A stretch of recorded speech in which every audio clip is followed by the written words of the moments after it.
sai de polícia e vai falar agora de Código Civil. Por quê? Porque o nosso Código Civil de 2002 pode ganhar uma reforma e para isso foi criado no âmbito do Congresso Nacional, no Senado Federal, uma comissão de juristas para a criação de um anteprojeto. Nós temos a honra de receber no sofá do Morning Show o relator geral da comissão de juristas da reforma do Código Civil, o professor Flávio Tartucci. Bem-vindo, meu amigo, um bom dia. Bom dia. O som tá ok? Tá ok, estamos te ouvindo. Muito bem. Bom dia a todos que nos assistem aqui. Primeiro quero dizer que é uma grande honra, meu amigo Kobayashi, porque a Jovem Pan hoje é uma TV, mas é originalmente uma rádio, né? Mais de 110 emissoras, a maior emissora de rádio do Brasil. E veja só, Koba, que eu fui criado dentro de um estúdio de rádio lá em Passos. Meu pai era radialista e antigamente era discoteca mesmo, porque você chegava no estúdio, eram vários discos, né? E eu fui criado ali. A minha infância, eu lembro bastante, meu pai nessa rádio chegou a ser diretor da rádio, doutora Gisele, e depois, logo em seguida, o time lá da cidade de Passos chegou até a primeira divisão do Campeonato Mineiro, Série B do Campeonato Brasileiro, e eu viajava com ele pelo estado, pelo Brasil, né? Eu tenho inclusive um dos meus mestres, viu, doutor Diego, meu colega do conselho, um dos meus mestres é o Oswaldo Reis, um dos maiores radialistas hoje do Brasil, conheci o Chiquinho Piquitito, você conhece? Olha só. É um dos meus mestres, mas acabei indo pro direito, meu amigo Kobayashi. Se não fosse professor, ia ser radialista. Com certeza. E hoje eu tô no ápice aqui, porque, veja só, tô na Jovem Pan, tô no ápice aqui da Rádio Fusão e também da televisão. Quero agradecer muito ao convite, cumprimentar o Diego, você, os colegas que estão aqui, doutora Gisele, também eu acompanho aqui a emissora. É uma grande honra estar aqui para falar da reforma. Ô Tartucci, vamos falar da mudança no Código Civil, da reforma. Primeiro, a gente tem muitas questões com você, vamos fazer muitas perguntas, viu? Porque o que tem se falado disso, a gente vai querer saber o que é verdade, o que é mentira, a gente já fala disso. Mas antes, dá um panorama geral, por que o Código Civil é importante, impacta na vida de todo mundo, desde quando nós temos Código Civil, por que é que precisa ter uma reforma, um panorama geral inicial. Bom, eu vou só pedir licença para os meus amigos professores, porque eu vou tentar ser um pouco mais didático, né? O mais didático possível. Então, eu vou deixar um pouco de lado questões técnicas para esclarecer a população, né? O Código Civil, digamos assim, é um compilado de leis que rege a vida do cidadão. Antes mesmo do nascimento, nós estamos reforçando essa ideia na reforma, de que a pessoa começa antes do nascimento e depois da morte. Então, o que nós temos no Código Civil? Regras relacionadas a bens, regras relacionadas a negócios, contratos, empresa, patrimônio, direito de família e direito das sucessões. Então, uma lei geral comum que rege a vida do cidadão, e eu vou dizer para vocês aqui, todos que nos assistem, é o sistema legal que mais funciona no mundo. Os principais países do Ocidente até o Oriente, praticamente todos, com exceção de alguns que seguem lá o modelo inglês, modelo americano, todos os países têm Código Civil. E com as mesmas regras estruturais. Eu vi o tema anterior aí com o secretário Derrite sobre a questão da segurança pública, a questão criminal, o direito penal. Muitos de nós podemos passar a vida sem ter nenhuma relação com o direito penal. Meu caso, nunca tive nem graças a Deus, ainda bem, problema. Mas o direito civil é impossível de fugir. Uhum. Impossível. Porque todos esses exemplos, nós celebramos contratos, nós casamos, divorciamos e morremos no final. Né? E muitas vezes aquilo, eu estava vendo aqui, voltei aqui depois de muito tempo, o Osmar Santos, né, a imagem dele ali, sim, sendo utilizada. Então, as projeções da pessoa depois que morreu. Então, o Código Civil, na verdade, é um modelo legal que existe no mundo inteiro para tratar da vida civil antes mesmo do nascimento e depois que a pessoa faleceu. Então vamos começar já com essa polêmica aí, Tartucci, porque o que eu vi de vídeo na rede social falando absurdos dessa proposta de reforma do Código Civil, não está escrito. Vamos começar por esse tema. Quer dizer que vocês estão tratando da vida antes do nascimento? É isso? Porque tem gente falando que a reforma vai autorizar aborto. Explica isso pra gente. O que é verdade e o que é mentira? Primeiro que o Código Civil não trata de aborto, né? O Código Civil prevê o início da personalidade. E é interessante porque é uma comissão de jurista com 40 doutrinadores, ministros, embargadores, e a gente citava aqui a professora Maria Helena Diniz, né, que foi nossa mestra, e eu sigo a mesma corrente dela, eu entendo entendo que para os fins do direito civil, que é o que nós estamos tratando aqui, a personalidade começa antes do nascimento. E nós colocamos isso na lei, né? Que os direitos da personalidade do nascituro, né? A pessoa que foi concebida e ainda não nasceu, existem. Vocês devem se lembrar até há um tempo atrás de uma ação de dano moral por uma afirmação que foi feita no programa de TV favorável a uma mulher grávida e ao nascituro. O STJ reconheceu esse direito.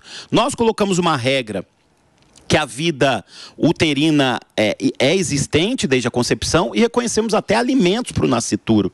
Mudamos a lei, hoje a lei, propomos mudar a lei fala hoje de alimentos gravídicos, né, de um estado gravídico, nós colocamos alimentos do nascituro. Vai traduzindo aí, Tartucci, quer dizer, dá para pagar a pensão mesmo com a mulher grávida ainda, para o feto, para o bebê que está dentro da barriga. Exatamente, é isso? Exatamente. Agora, nós tivemos propostas iniciais, porque vejam, dentro do regime democrático, nós temos uma comissão de 40 membros, né, professor José? E o que acontece? A gente tem que debater.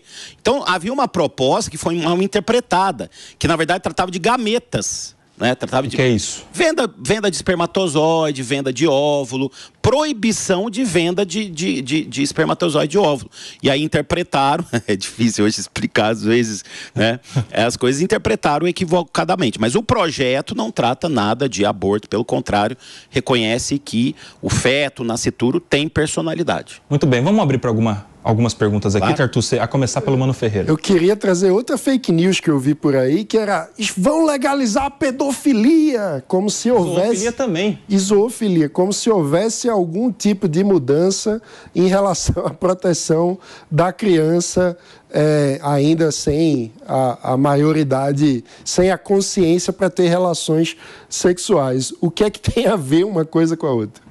Olha, mas não tem nenhuma proposta nesse sentido, né? Havia uma proposição inicial sobre a autonomia negocial da criança e adolescente, que é um exemplo que nós utilizamos no direito civil de uma criança, por exemplo, que vai na cantina da escola, compra um lanche. Então, ela teria uma autonomia para contratos de pequena monta.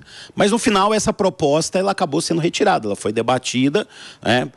Ela acabou sendo retirada, mas nunca houve, não há nenhum objetivo de tratamento de autonomia plena. Pelo contrário, nós reforçamos a autoridade parental.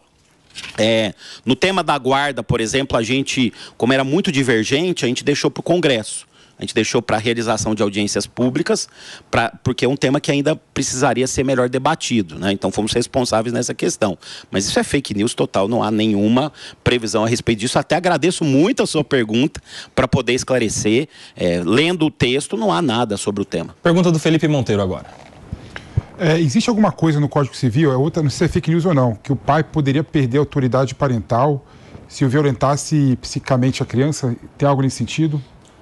Não, era uma proposta do artigo 1638, não foi feita essa alteração, porque entrou no tema da guarda, ficou para o Congresso. Existe um problema sério hoje de debate, Felipe, a respeito de convivência do filho, a questão da autoridade. Essa proposta também não foi adotada, não está no anteprojeto. Quer dizer, tem muita fake news, né, o Tartucci? 3 já, né? 3 você já matou aqui, não tem essas fake news. A crítica que fazia na época, lembra até hoje, era que a legislação falava que o pai perderia a autoridade parental sobre a criança caso fizesse violência psíquica.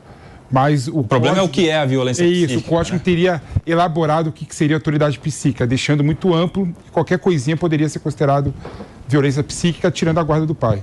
Essa era uma crítica, que na verdade era fake news, que se fazia a esse... Muito bem. Pergunta agora. Olha, só uma questão. Claro. Havia essa proposta, mas dentro de debate, né? Porque algumas questões, o que acontece? Eu gosto sempre de dizer isso. Os civilistas são, digamos assim, os juristas mais antigos na Terra. Eles estão na Terra há 3.000 anos. Nós representamos uma classe que está aí há muito tempo. Milenar, né? Eu até faço uma comparação com os karatecas, nós somos tão antigos quanto os karatecas. Para quem não sabe, Flávio Tartucci é um karateca. Então, há muitos anos. Então, a gente gosta de estressar os assuntos. E foi feita essa proposta, mas depois, ele pode pegar lá o 1638, não tem nenhuma proposta a respeito dessa questão. Não está no anteprojeto. Agora a pergunta da Gisele Soares. Seguindo a questão da família, querido professor amigo Tartucci, de quase a época lá, milenar, um pouco depois, nos bancos de mestrado. Como é que fica a conformação das famílias, dada essas novas conformações familiares no Brasil e no mundo? A pergunta, eu quero emendar de... Pois não. Pode ter trisal? Na mesma linha da pergunta da Gi. Pode casar 3 pessoas? E aí? Não. A gente coloca que o casamento é entre 2 pessoas e a gente coloca que a união estável também entre 2 pessoas. E ao final, foi feita uma proposta do nosso amigo Maurício Bunazar, que também fez parte da comissão no conselho, né, foi consultor da comissão, de que uma regra de que não constitui família. Né? Agora, vejam só, a gente colocou 2 pessoas, a gente seguiu precedentes da jurisprudência. Quer dizer, pode ser homem com homem, mulher com mulher. Isso mesmo. Isso aí. Que é o que já acontece. Isso está tratado. Né? Porque nós seguimos, doutor Gisele, as premissas da jurisprudência superior. STF, quando o STF excepcionalmente julga, é excepcional quando julga direito civil, e o STJ, 6 ministros do STJ na comissão. Então, a jurisprudência entende possível união estável homoafetiva e casamento homoafetivo, colocamos no texto, cabe ao parlamento debater, mas não tem trisal, quadrisal, não, porque o Supremo e o STJ também não admitem relações simultâneas. Princípio da monogamia no Brasil para a jurisprudência, aí cabe debate acadêmico, mas para a jurisprudência é aplicado tanto no casamento quanto para a união estável. Para quem não sabe, a união estável... Mas, doutor, a crítica, eu lembro da crítica que fizeram também a isso, é que parece que o anteprojeto teria colocado o termo sociedade convivencial. Isso daria brecha para o trisal. Não sociedade de 2 pessoas. Ou seja, se eu convivo com 3, 4, 5, 6... Você sabe que isso é quase uma consulta, viu? Isso aí é particular, esse negócio. Seria uma sociedade convivencial e logo o Código Civil poderia estar abarcando e regulando e autorizando trisal dentro Não. Essa é uma questão técnica, uma leitura, assim, totalmente equivocada. Pega uma palavra e muda totalmente o sentido, né? Porque, vamos lá, sociedade conjugal é a sociedade, como qualquer sociedade, sendo didático, patrimonial do casamento. Sim. E aí nós tivemos, como a gente equiparou, em muitos casos, não todos, união estável a casamento, a gente passou a utilizar para união estável o termo convivente e não companheiro. A gente preferiu convivente, aliás, uma proposta da professora Rosa Neri. É a primeira vez na história que, numa grande reforma do Código Civil, doutor Gisele, as mulheres participaram e grandes juristas. Ela sugeriu, professora Rosa Neri, convivente. E aí a sociedade convivencial, ela não é uma nova entidade familiar. A sociedade convivencial só é a sociedade patrimonial que existe na união estável. É regra de 3, agora eu vou misturar direito com matemática. O casamento está para a sociedade conjugal, assim como a união estável está para a sociedade convivencial. Porque quando fala em união estável, 2 pessoas. Então não há nenhuma margem para nenhuma interpretação, com o devido respeito, nesse sentido de que sociedade convivencial é uma nova entidade familiar.